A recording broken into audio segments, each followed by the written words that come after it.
"You're fired for negligence. Clear out your desk immediately." Those words should have destroyed me. But as I sat in Marcus Rivera's sterile office, staring at the forged contracts spread across his mahogany desk, all I felt was cold clarity. He stood behind his chair like a judge delivering a verdict, his expensive suit perfectly pressed, his father's authority draped around him like armor. "These environmental impact assessments," he continued, tapping the papers with his Mont Blanc pen, "all show your digital signature approving projects that violate state regulations. The EPA is launching an investigation. Someone has to take responsibility." I looked down at the documents.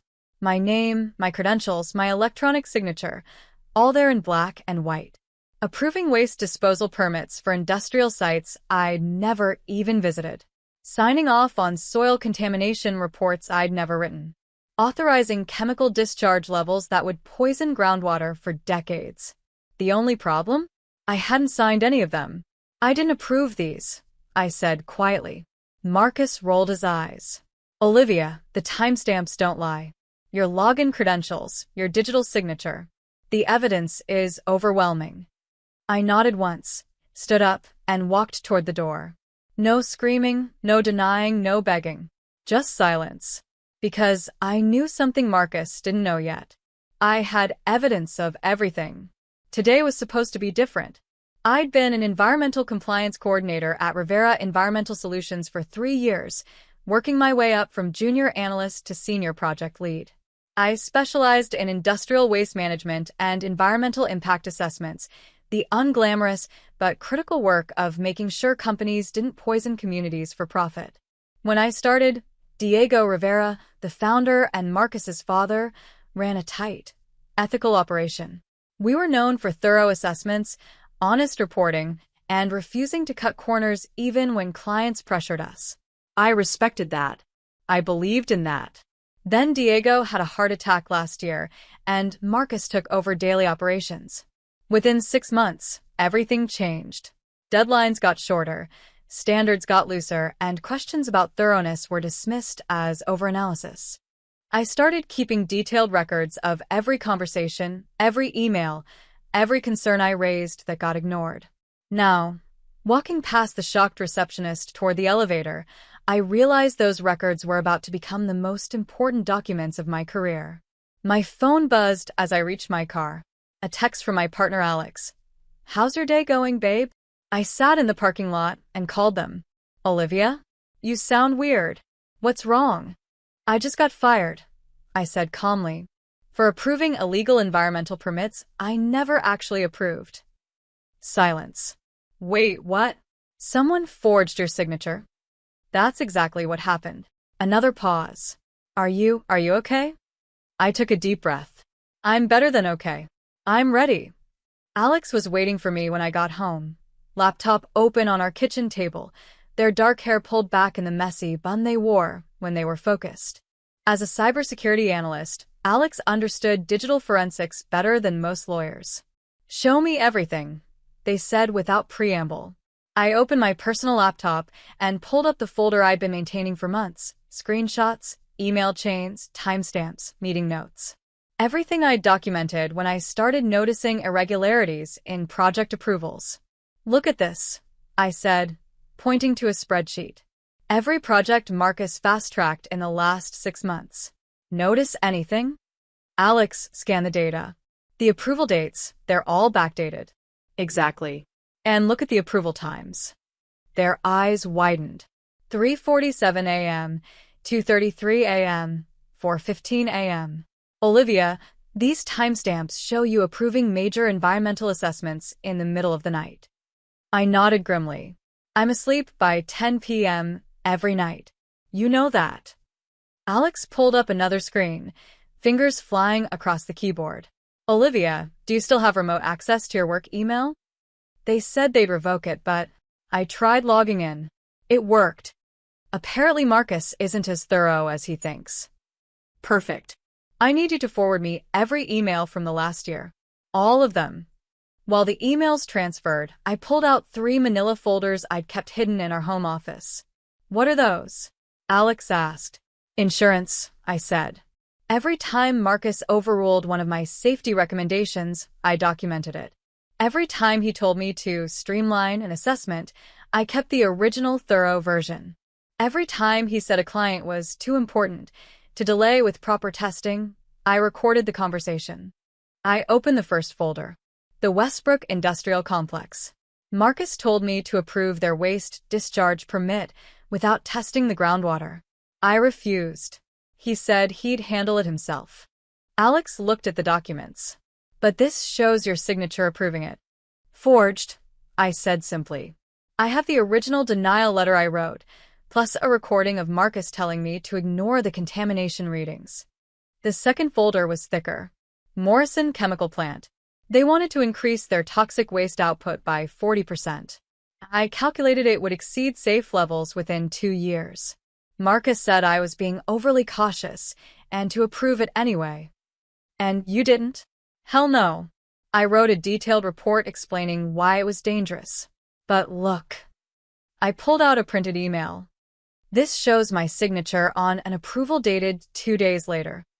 Alex was quiet for a long moment, scrolling through data. Finally, they looked up. Olivia, this isn't just fraud. This is criminal. If these projects go through as approved, people could die. I nodded. I know. So, what's the plan? Before I could answer, my phone rang. Unknown number. Olivia? This is Jennifer Walsh from the EPA. I believe we need to talk. Jennifer Walsh looked exactly like what you'd expect from a federal environmental investigator. Sharp suit, sharper eyes, and a briefcase that probably contained enough evidence to shut down half the industrial corridor. We met at a coffee shop downtown, far from Rivera Environmental's offices. She was already waiting when I arrived, a half-empty latte and a thick file folder in front of her. Ms. Delgado, she said, standing to shake my hand. Thank you for agreeing to meet.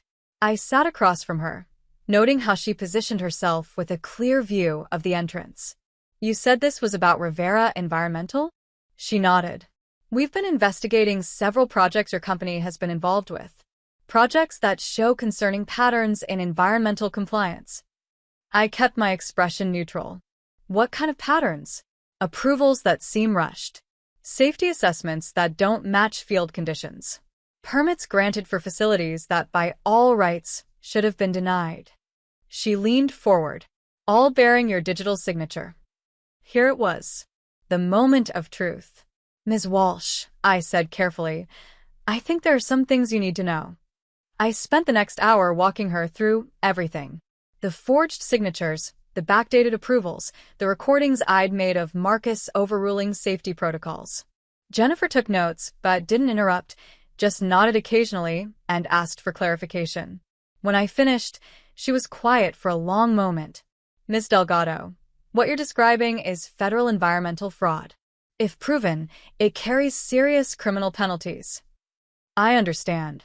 But you're also describing yourself as a victim of identity theft and professional fraud. I nodded. That's correct. She tapped her pen against her notebook.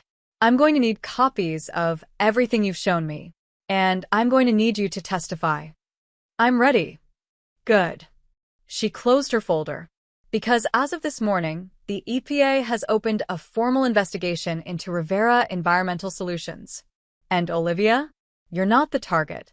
Walking back to my car, I felt something I hadn't experienced in months working under Marcus. Hope. By the time I got home, I had 17 missed calls from Rivera Environmental. The office manager, 3 project coordinators, even Diego himself calling from his recovery. But the most interesting calls were the ones I didn't expect. The first was from Sandra Kim, a former colleague who'd left Rivera 6 months earlier. Olivia, I heard what happened. I need to tell you something. We met that evening at a quiet restaurant across town. Sandra looked nervous, constantly checking over her shoulder. Marcus approached me 3 months after I left, she said quietly. He offered me a consulting contract. Good money, minimal work. All I had to do was sign off on some environmental assessments. My stomach dropped. You didn't. I almost did. The money was tempting and the documents looked legitimate. But something felt off. She pulled out her phone and showed me a text thread. Look at this. The messages were from Marcus. Need your signature on the Hartwell project assessment. Standard approval, nothing complicated.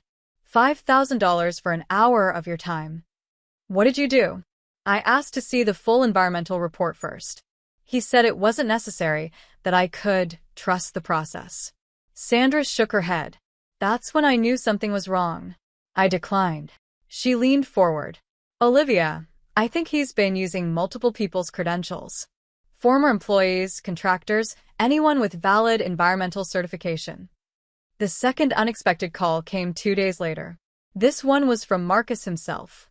Olivia, look, maybe we got off on the wrong foot. His voice was different, less authoritative, more desperate.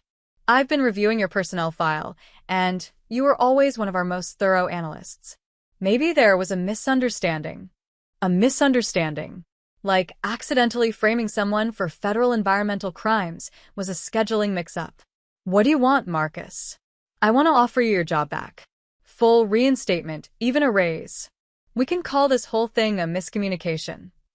I almost laughed. What about the EPA investigation? Silence.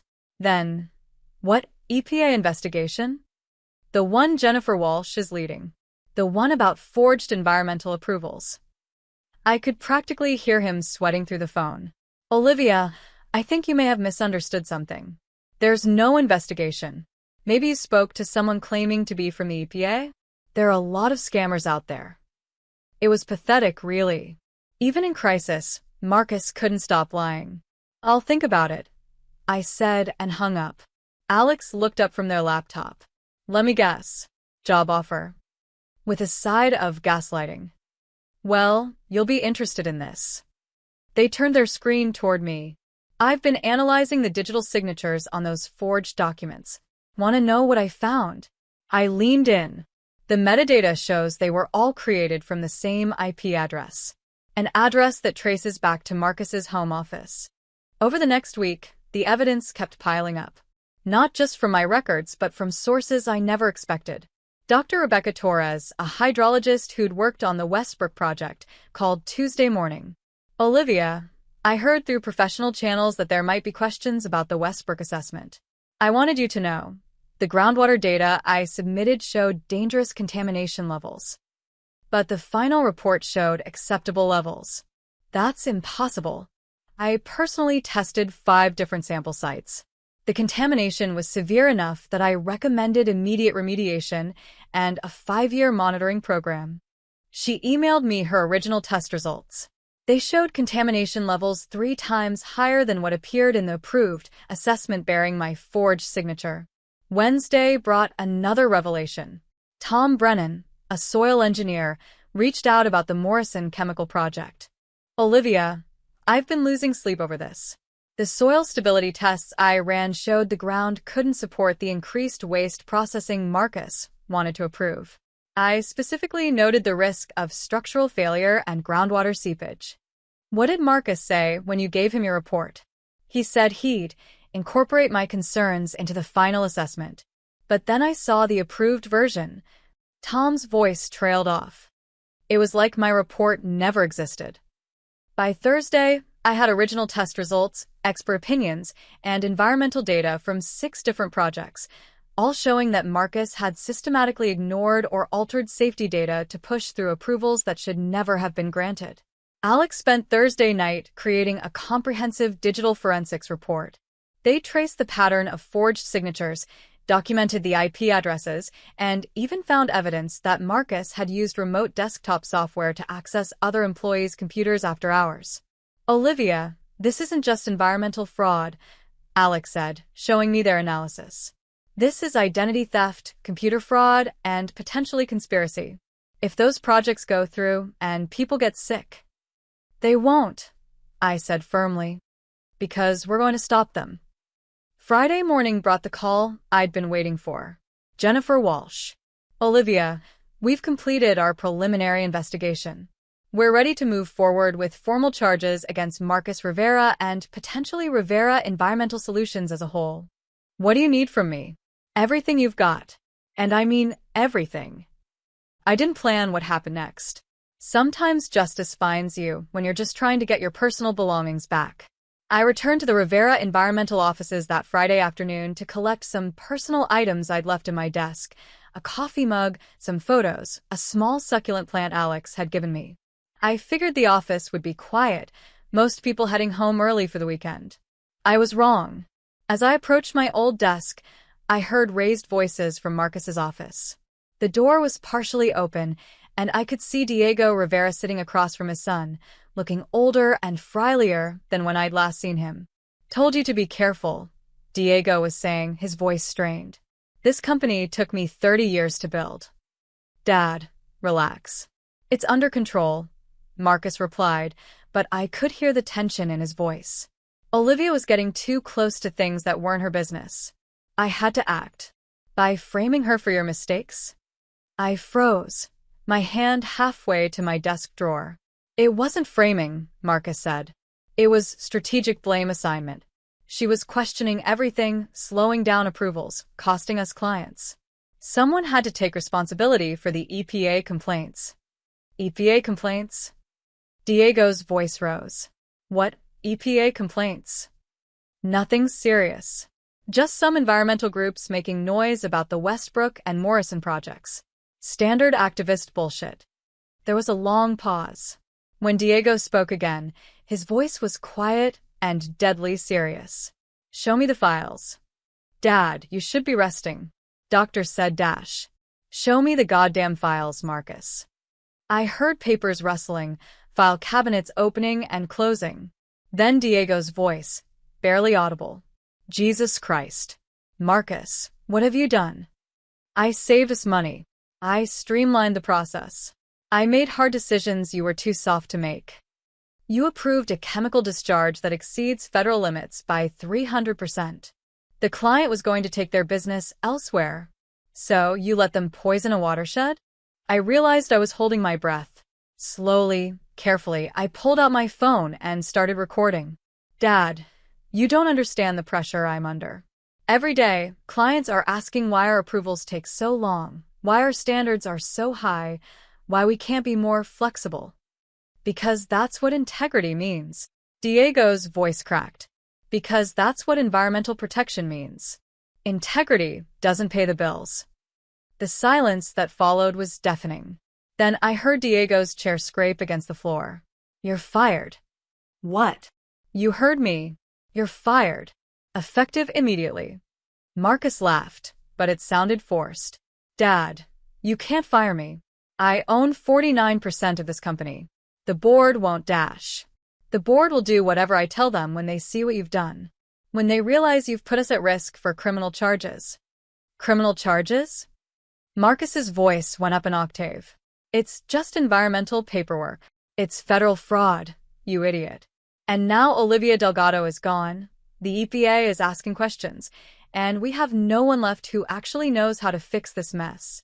I heard footsteps approaching the door. Quickly, I stopped recording and pretended to be focused on cleaning out my desk drawer. Diego emerged first, walking slowly, but with purpose. He saw me and stopped. "Olivia." "Mr. Rivera." I straightened up. I was just collecting my things. He studied my face for a long moment. "I'm sorry," he said quietly. "For everything." Behind him, Marcus appeared in the doorway. When he saw me, his face went pale. "What is she doing here?" Diego turned back to his son. "Learning the truth, apparently." He looked at me again. "Olivia, could I speak with you privately?" Marcus started to object, but Diego cut him off with a look that could have melted steel. "My office," Diego said to me. "Now." Diego's office felt different than Marcus's. Where his son had surrounded himself with expensive furniture and impressive diplomas, Diego's space was practical: environmental regulations, technical manuals, and photos of successful remediation projects. He sat heavily behind his desk, suddenly looking every one of his 68 years. "How much did you hear?" he asked directly. I could have lied. Should have, maybe. Instead, I said, "Enough." He nodded slowly. "I built this company to protect communities, to make sure industrial development didn't come at the cost of public health." He gestured toward the door, where Marcus had been. "I failed somewhere." "Mr. Rivera, with respect, Marcus's choices aren't your fault, aren't they? I gave him authority he wasn't ready for. I trusted him to maintain standards he never understood. Diego pulled out a thick folder. I've been reviewing every project approval from the last year. Every single one. He opened the folder and spread documents across his desk. Olivia, your signature appears on 47 environmental assessments. According to these timestamps, you were working 18-hour days, approving major industrial projects in the middle of the night, and somehow conducting field inspections at multiple sites simultaneously. I said nothing. Either you've developed the ability to be in 3 places at once, or someone has been very busy with your credentials. What are you going to do? I asked. Diego was quiet for a long moment, staring at the documents. Finally, he looked up. I'm going to call the EPA myself. I'm going to turn over every file, every record, every piece of evidence we have. I'm going to cooperate fully with their investigation. And Marcus. Marcus will face whatever consequences his actions have earned. Diego's voice was steady, but I could see the pain in his eyes. I won't protect him from the results of his choices. He stood up slowly. Olivia, I know I have no right to ask this, but would you consider helping us fix this? Not coming back to work for us. I understand that bridge is burned. But consulting on the cleanup? Helping us identify all the compromised projects. I thought about it. Under what conditions? Full authority to review and revoke any questionable approvals. Direct cooperation with federal investigators. And, he paused, complete protection from retaliation. Including from Marcus? Marcus will no longer be making decisions for this company. I looked at this man who'd built something good and watched his son nearly destroy it, who was now choosing truth over family loyalty. I'll consider it, I said finally. That's all I can ask.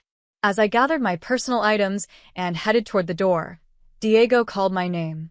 Olivia? For what it's worth, you were the best environmental coordinator we ever had. I should have listened to your concerns months ago. Thank you, Mr. Rivera. Walking toward the elevator, I passed Marcus's office.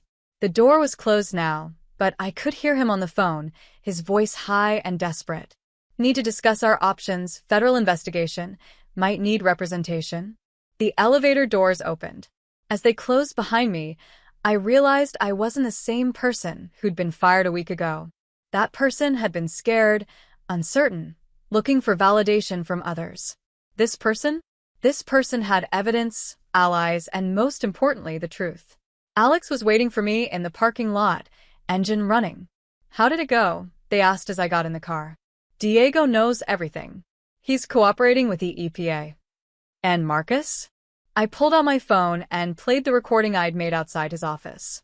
Alex listened to the entire conversation, Marcus admitting to the forgeries, dismissing environmental protection as activist bullshit, Diego firing him on the spot. Olivia, Alex said quietly, this is it. This is everything you need. I know. So what now? I thought about all the communities whose water supplies were at risk because Marcus had prioritized profits over safety. About the families living near industrial sites who trusted that someone like me had verified those sites were safe. Now we make sure this never happens again. That evening, I called Jennifer Walsh. Jennifer, it's Olivia Delgado. I have something you need to hear. 2 hours later, we were in her office, playing the recording while she took notes. Olivia, this is a confession to multiple federal crimes. With this recording, plus your documentation and our investigation, we have enough to file charges. What kind of charges? Environmental fraud, identity theft, computer crimes, conspiracy? She looked up from her notes. Marcus Rivera is looking at serious federal prison time. And the company? That depends. If Diego Rivera continues to cooperate, if he allows us to review and revoke the compromised approvals, if he implements new oversight procedures, Rivera Environmental might survive this. I nodded. It felt right. Diego deserved a chance to rebuild what his son had nearly destroyed. There's one more thing, Jennifer continued. We're going to need you to testify. Publicly. This case will likely go to trial. The thought of facing Marcus in court, of having my professional competence questioned by defense lawyers, of becoming the public face of a federal environmental fraud case, it was terrifying. But then I thought about the groundwater contamination data that had been ignored, about the chemical discharge levels that exceeded safe limits, about the communities who had the right to know their environment was being protected. "I'll testify," I said. What started as a case against Marcus Rivera quickly became something much larger. Within a week of the EPA receiving my recording, federal investigators had identified 12 other companies using similar tactics, pressuring environmental consultants to rush approvals, altering safety data, and in some cases, forging credentials. Dr. Rebecca Torres called me Tuesday morning, excited. "Olivia, the EPA contacted me yesterday. They want me to review environmental assessments for 6 other projects, not just Westbrook. They think there might be a pattern of data manipulation across multiple firms." "What did you find?"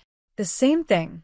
Original test results showing contamination or safety issues, but final reports that somehow show everything is fine." Her voice turned serious. "Olivia, if this pattern holds, we're looking at systematic environmental fraud across the entire industrial corridor." Tom Brennan had a similar experience. The EPA asked him to review soil stability assessments for 8 projects over the past 2 years. "It's like someone took my reports and reversed all the conclusions," he told me. "Everywhere I found structural problems, the final assessments show stable conditions. Everywhere I recommended additional testing, the final reports show no further investigation needed." By the end of the week, the EPA had opened investigations into 15 companies and over 60 potentially compromised environmental assessments. I was no longer just a victim of Marcus Rivera's fraud. I had become the key witness in a federal case that could reshape how environmental compliance was monitored and enforced. I never intended to become a public figure. But when the local news picked up the story of the EPA investigation, everything changed. The first reporter to call was Jake Morrison from Channel 7 News. "Ms. Delgado, I understand you're the whistleblower who exposed widespread environmental fraud in the industrial sector." "I'm just someone who kept good records," I replied. "But your evidence has led to a federal investigation that could affect dozens of companies and hundreds of projects. How does it feel to know you may have prevented serious environmental damage?" How did it feel? Terrifying. Overwhelming. But also right. "It feels like doing my job," I said finally. Environmental protection isn't optional. When someone tries to fake safety assessments, people get hurt. The story ran that evening. Local environmental coordinator exposes massive fraud ring. By the next morning, my phone was ringing constantly. Other reporters, other environmental professionals, even lawyers offering to represent me in potential civil suits against Rivera Environmental. But the call that mattered most came from an unexpected source. "Ms. Delgado? This is Councilwoman Patricia Santos from the City Environmental Committee. I think we need to talk."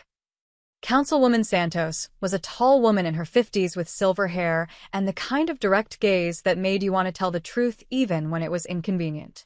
We met in her office at City Hall, a practical space filled with environmental studies, zoning maps, and photos of local conservation projects.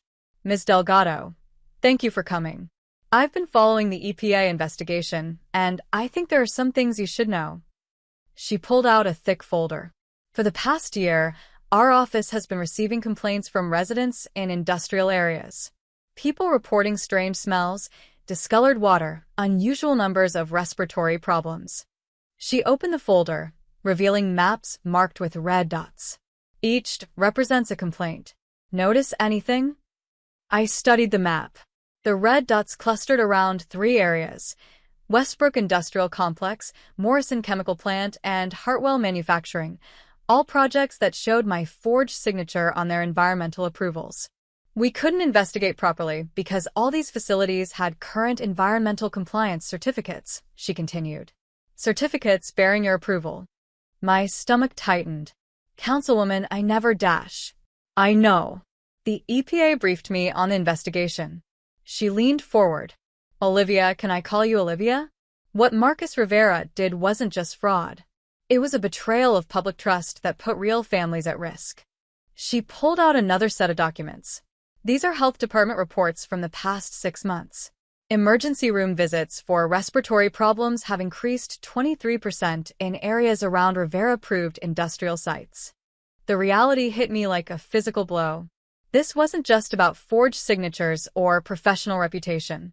People were getting sick because Marcus had prioritized profits over safety. What can I do? I asked. Help us fix it. We're creating a new city environmental oversight committee. Independent review of all industrial compliance, direct reporting to the city council, authority to revoke permits that pose public health risks. She paused. We want you to chair it. I was stunned. Chair it? Olivia, you're the person who caught this fraud. You're the one who had the courage to document everything and report it to federal authorities. You've proven you can't be bought, pressured, or intimidated. I need to think about it. Of course. But while you're thinking, consider this. We can prosecute Marcus Rivera. We can fine the companies. We can revoke the compromised permits. But unless we change the system that allowed this to happen, it will happen again. Walking back to my car, I realized that what had started as getting fired for someone else's crimes had become an opportunity to rebuild environmental protection from the ground up. I should have expected retaliation. Men like Marcus Rivera don't go quietly. The first sign was a letter from his attorney, delivered to my apartment on a Friday evening. Cease and desist. Defamatory statements against Marcus Rivera and Rivera Environmental Solutions. The letter accused me of making false accusations, damaging his professional reputation, and interfering with his business relationships. It demanded I retract my statements to the EPA and issue a public apology. Alex read it over my shoulder. This is bullshit legal intimidation. I know, but it means he's scared. The second sign came Monday morning. I woke up to find my car's tires slashed and liar spray-painted across my windshield. Alex was furious. We're calling the police. Absolutely. But even as I filed the police report, I knew proving Marcus was behind it would be difficult. He was too smart to do it himself and too well connected to leave obvious evidence. The third sign was more subtle but potentially more dangerous. I started getting calls from former colleagues at Rivera Environmental, asking strange questions. Olivia, I heard you're claiming Marcus forged your signature. Are you sure about that? Because I remember you working late a lot of nights. Olivia, some people are saying you might have approved those projects and just don't remember. Is it possible you made a mistake? The calls were carefully worded, never quite crossing the line into obvious harassment, but clearly designed to make me doubt myself and potentially create witnesses who could testify that I had seemed confused or uncertain about my own work. It was psychological warfare, and it was working. Despite all my evidence, despite the EPA investigation, despite the recording of Marcus confessing, I found myself second-guessing my memories, wondering if somehow I really had approved those projects and forgotten. That's when Alex sat me down at our kitchen table. Olivia, look at me. I looked up from the latest legal letter. You know what happened. You have proof of what happened. You have recordings, documents, expert testimony, and federal investigators who believe you. I know, but no buts. Marcus is trying to make you doubt yourself, because doubt is the only weapon he has left. Don't give it to him. Alex was right. But knowing someone is manipulating you and being immune to that manipulation are two different things. That's when I made a decision that changed everything. Instead of hiding from the media attention, I decided to embrace it. I called Jake Morrison at Channel 7 News. Jake, I want to do a full interview. On camera, on the record, everything. Are you sure, Olivia? Your legal situation is still pending, and going public could Could what?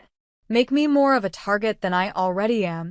I laughed, but there wasn't much humor in it. Jake, Marcus Rivera is already trying to destroy my credibility. At least this way, people can hear the truth directly from me. The interview was scheduled for Thursday afternoon in the conference room at the station. Professional lighting, multiple cameras, the kind of setup that made everything feel official and permanent. Jake started with the basics. My background, my role at Rivera Environmental, my discovery of the forged signatures. But then he asked the question I'd been dreading.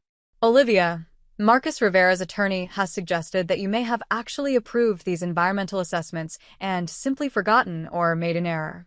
How do you respond to that? I looked directly into the camera. I have been an environmental compliance coordinator for 8 years. I have reviewed and approved hundreds of environmental assessments. I have never, not once, approved a project that violated federal safety standards. I paused, choosing my words carefully. The projects bearing my forged signature don't just violate standards, they ignore them completely. Approving those projects would have required me to disregard everything I learned in graduate school, everything I've practiced in my career, and everything I believe about protecting public health. But is it possible you made a mistake? Jake, I have digital records showing I was logged out of the system during most of the times these approvals were supposedly made. I have emails showing I was out of town during site inspections I supposedly conducted. I have recordings of conversations where Marcus Rivera explicitly told me not to worry about certain safety protocols. I pulled out my phone. Would you like me to play one of those recordings right now? Jake nodded, and I played the conversation I'd recorded outside Marcus's office, him admitting to the forgeries, dismissing environmental protection, being fired by his own father. When it finished, Jake was quiet for a moment. That's Marcus Rivera's voice? That's Marcus Rivera confessing to using my credentials to approve projects I never reviewed. The interview aired that evening. By the next morning, it had been picked up by 3 other local stations and 2 environmental news websites.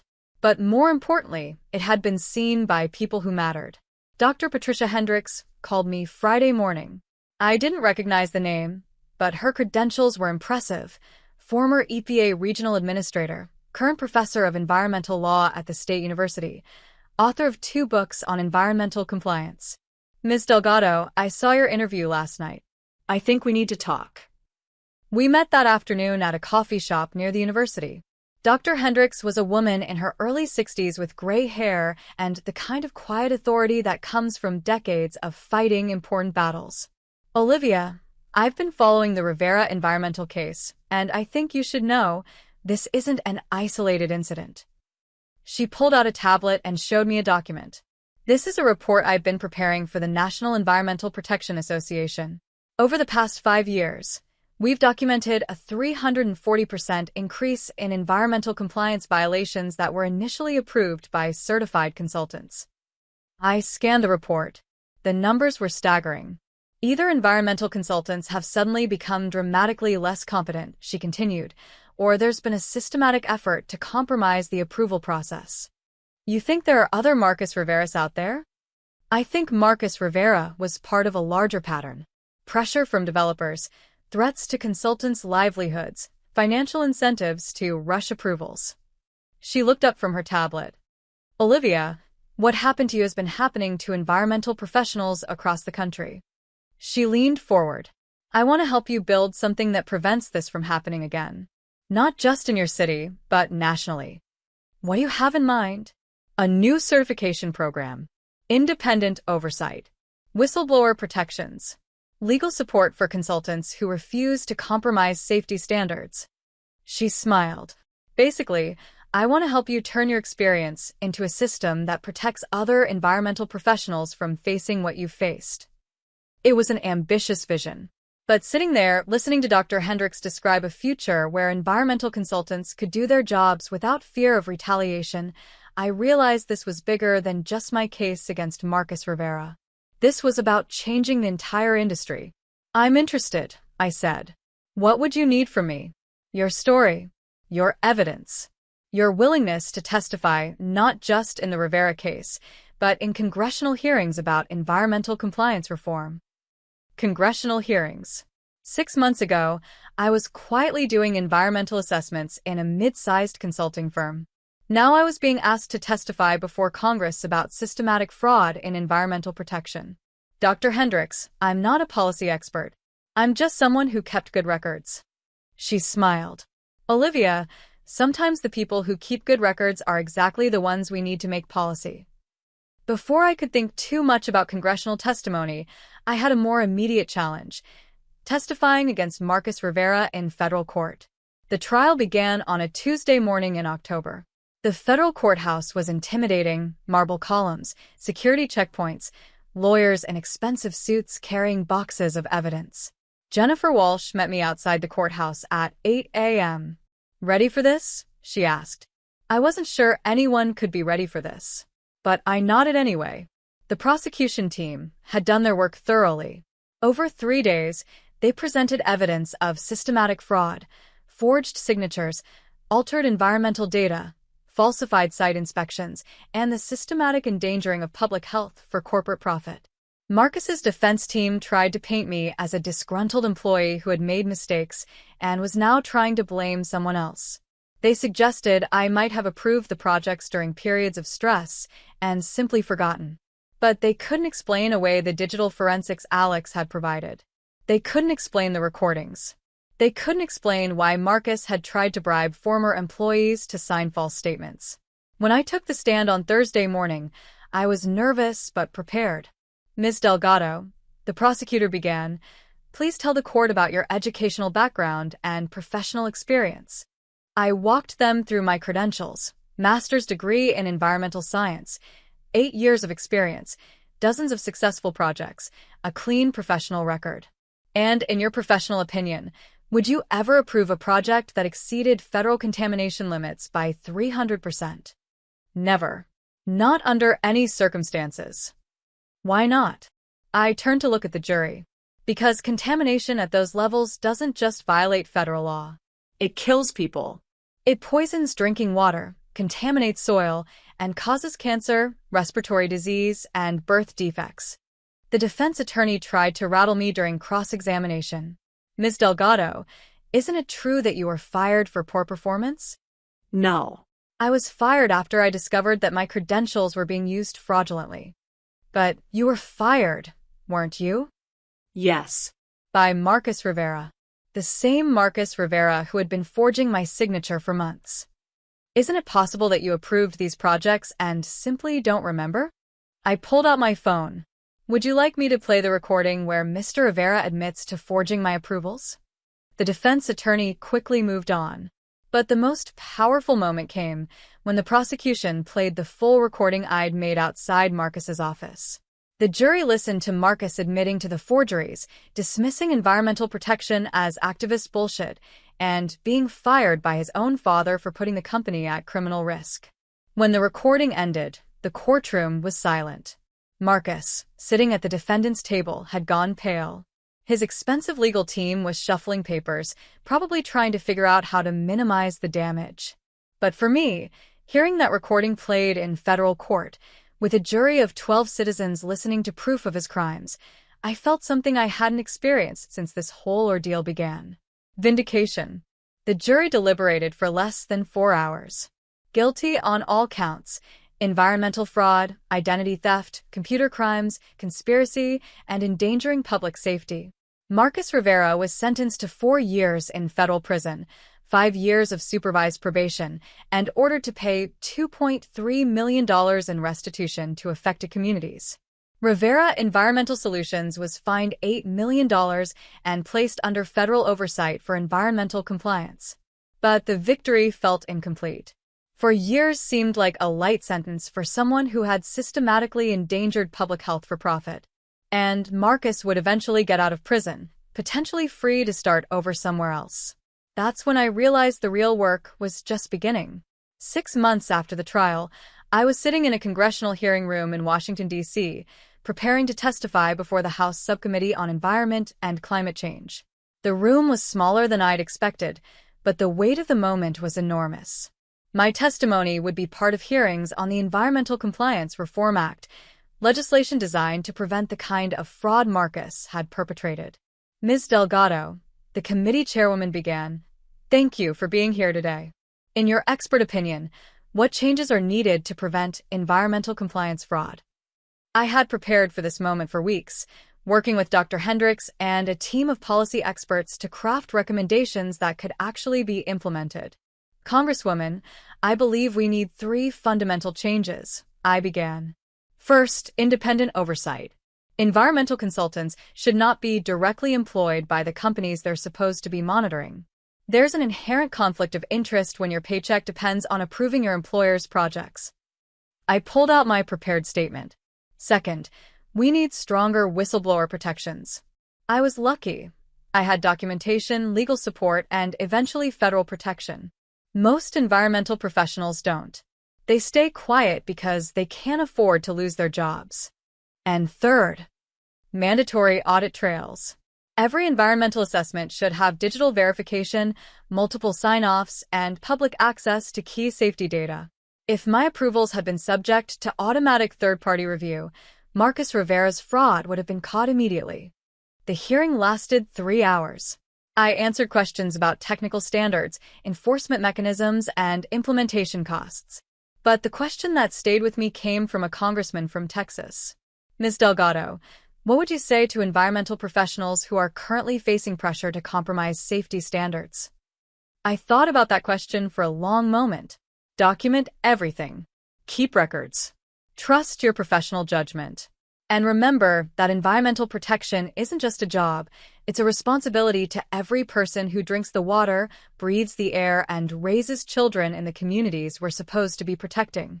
And if they face retaliation, then they call me, because nobody should have to fight this battle alone. 1 year after being fired on what I thought was the worst day of my professional life, I was running the most successful environmental consulting firm in the state.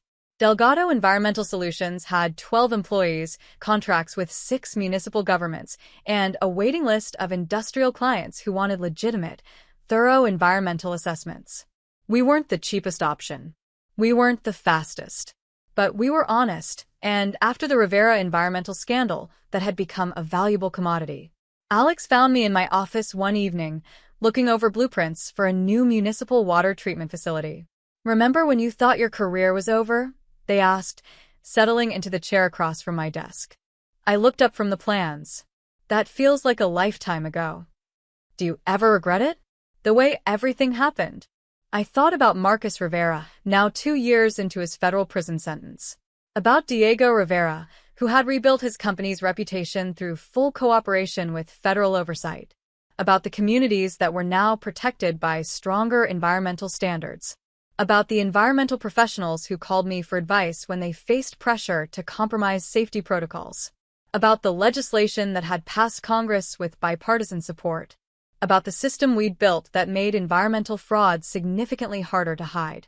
"Alex," I said finally, "getting fired was the best thing that ever happened to my career." They laughed. "Only you would say that." I'm serious. I spent 3 years at Rivera Environmental doing good work that could be overruled by someone with no expertise and questionable ethics. Now I set the standards. I choose the clients. I decide what projects meet safety requirements. I gestured toward the water treatment plans. This facility will provide clean drinking water to 50,000 people. Marcus would have rushed the approval to save money. I'm taking the time to make sure it's perfect. And if someone tries to pressure you to cut corners? I smiled. Then they can find another consultant. Because Olivia Delgado doesn't compromise on public safety. Dr. Hendricks called me that spring with an interesting proposition. "Olivia, the university is looking for someone to teach a new course, Environmental Ethics and Professional Responsibility." Interested. Teaching had never been on my career radar, but the idea intrigued me. What would I be teaching exactly? Case studies in environmental decision-making, professional ethics, how to document your work to prevent fraud, how to stand up to pressure without destroying your career. She paused. Basically, how to be the kind of environmental professional you became. I accepted the position, and that fall I found myself standing in front of 30 graduate students in environmental science. "How many of you have heard of the Rivera environmental case?" I asked on the first day. Most hands went up. Good. Because we're going to spend this semester learning how to make sure it never happens again. I walked them through the case study, not just what Marcus had done, but why it had been possible. The pressure points in environmental consulting, the conflicts of interest, the ways that economic pressure could compromise professional judgment. But more importantly, I taught them how to protect themselves and their communities. Document everything, I told them. Keep copies of your work. Record conversations when you have concerns. Build relationships with regulators who share your commitment to safety. One student, a young woman named Sarah, raised her hand. Professor Delgado, what if we're just starting our careers and don't have the leverage to stand up to pressure? It was a fair question. I had been a senior coordinator with years of experience when I faced Marcus's fraud. Someone just starting out might not have the same options. Sarah, that's why we're building better systems. The legislation that passed Congress includes protections for entry-level environmental professionals, whistleblower programs, independent review processes, legal support funds. I paused. But more than that, you're part of a generation that expects transparency and accountability. Use that. Demand it. Don't accept that's just how things are done as an answer. Another student asked, what if we make mistakes? What if we approve something we shouldn't have? Then you learn from it, you fix it if possible, and you do better next time? I replied. The difference between a mistake and fraud is intent. Mistakes happen. Deliberately falsifying safety data to increase profits, that's something else entirely. 2.5 years after Marcus Rivera fired me for his crimes, I received an unexpected phone call. Olivia? This is Diego Rivera. I hadn't spoken to him since the trial. Rivera Environmental Solutions had survived the scandal, barely, under strict federal oversight and with Diego back in full control. Mr. Rivera, how can I help you? I have a proposition for you. I'm retiring, and I want to sell Rivera Environmental. I want to sell it to you. I was stunned. I'm sorry, what? Olivia, you understand this business better than anyone. You rebuilt environmental compliance from the ground up. You have the respect of regulators, the trust of communities, and the expertise to run a firm ethically. He paused. I built Rivera Environmental to protect people and the environment. Marcus nearly destroyed that mission. I think you could restore it. Mr. Rivera, I already have a firm. I know. And it's successful. But imagine what you could do with Rivera's client base, their resources, their history, cleaned up and rebuilt according to your standards. It was an intriguing offer. Rivera Environmental, even after the scandal, was still one of the largest environmental consulting firms in the region. Under proper management, it could become a model for ethical environmental consulting. What would you want for it? Fair market value, minus the damage from the scandal, plus one condition, which is change the name. I don't want the Rivera name associated with environmental consulting anymore. Too much damage, too much baggage. I thought about it for several days. Alex and I discussed the pros and cons, the risks and opportunities. You could call it Delgado Environmental Solutions, Alex suggested. I shook my head. No. If I'm going to rebuild something from the ground up, it should represent what we're building, not just who's building it. In the end, I made Diego an offer he accepted. But I didn't change the name to Delgado Environmental Solutions. I called it Integrity Environmental Consulting. 5 years after being fired by Marcus Rivera, I was invited to give the commencement speech at my alma mater's environmental science program. Standing at the podium, looking out at 150 graduates about to enter the field I'd spent the last 5 years trying to reform, I thought about what I wanted to tell them. 5 years ago, I thought my career was over. I had been fired, falsely accused of approving projects that endangered public safety and threatened with federal prosecution for crimes I didn't commit. I paused, looking at their young faces. It turned out to be the beginning of the most important work of my life. I told them about the importance of documentation, about standing up for professional standards, about building systems that protect both environmental professionals and the communities they serve. But mostly, I told them about resilience. You will face pressure to cut corners. You will encounter people who think environmental protection is optional. You will have moments when doing the right thing seems impossible. I thought about Marcus Rivera, about the communities affected by his fraud, about the students I'd taught, about the legislation that had passed, about the firm I'd built. In those moments, remember that environmental protection isn't just a job. It's a sacred trust. The water people drink, the air they breathe, the soil where children play, all of that depends on your willingness to do your job with integrity, even when it's difficult. And remember that you're not alone. There's a community of environmental professionals committed to ethical practice, regulatory systems designed to support you, and legal protections for those who speak up when something is wrong. I smiled at the graduates. So go out there and protect our world. Document everything. Stand up for safety.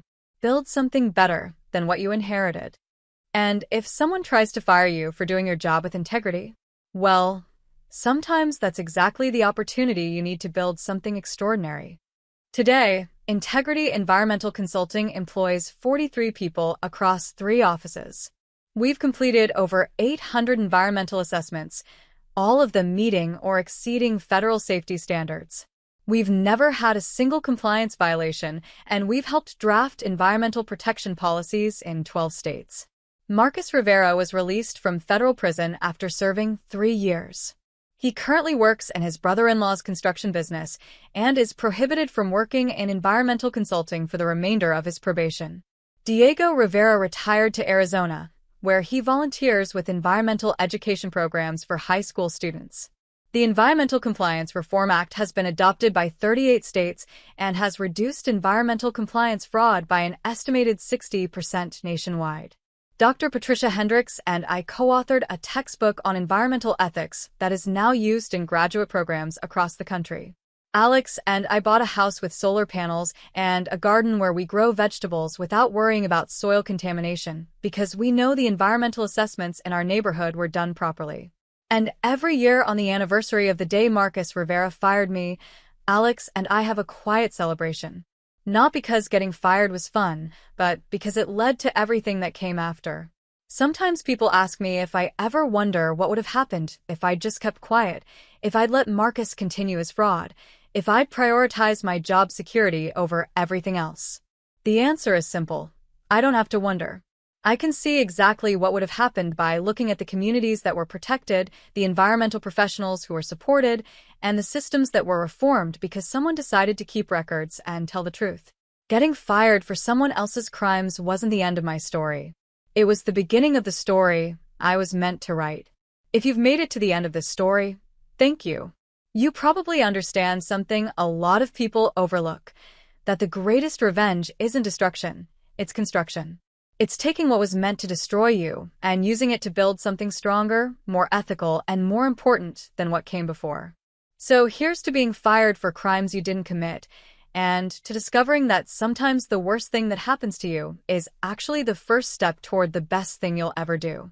Remember to like this video and subscribe to the channel for more stories about turning setbacks into comebacks. And if you're facing something that seems impossible right now, remember Olivia's story. Sometimes the evidence you need to change everything is already in your hands.